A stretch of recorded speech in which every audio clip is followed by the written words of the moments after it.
I'm here at Amoeba Berkeley with E-Lit. We got some pretty cool ones this week. Let's see. Starting with Cage's new album, Kill the Architect. I know that he has a pretty strong cult following ever since the Smut Peddlers, and he was with Def Jux when they were around. Been doing it since the Fondulum era, you could say, the and has that era. That punk rock meets hip hop sensibility about him. Although he's retracing his steps a little bit on this. No more of that punk rock kind of vibe to it. This is actually, it's interesting. This is all produced by DJ Mighty Mai from the High and Mighty, who I haven't heard from in a while.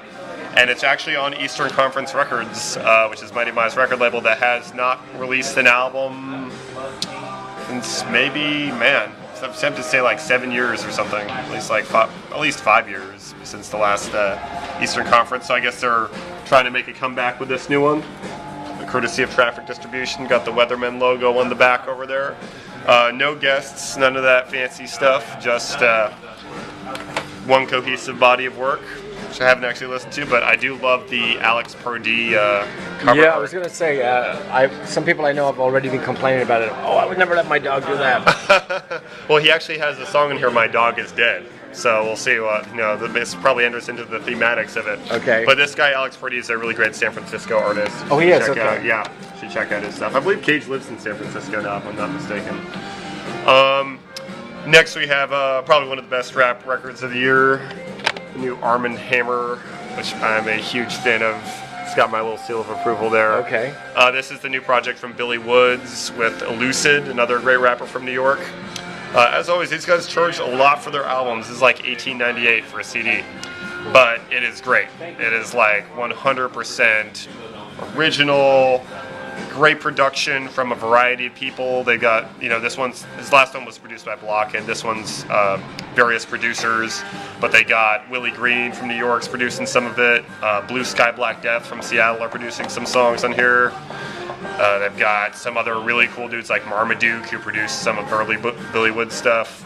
They're running some bangers on here, including this incredible song, New Museum, with Open Mike Eagle and Bus Driver, where all the MCs are just talking about like the current state of art. I highly recommend this Race Music album. This is like the finest stuff out of New York right now. And another great one, one that I'm proud to be stocking, one of those unusual E-Lit outside of the distributor ordering type deals, but the new Dysflexics album.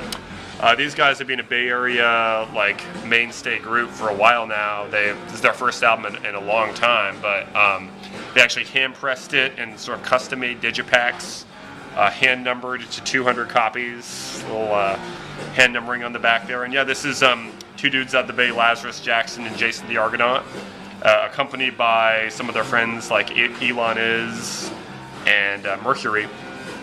And yeah, they craft some really great records, and this one's no exception. It's very sort of homemade sounding, basement-y sounding hip-hop stuff, all self-produced, and I think that Lazarus Jackson is one of the most underrated rappers that's ever been out of the Bay Area. So which part of the Bay are they from?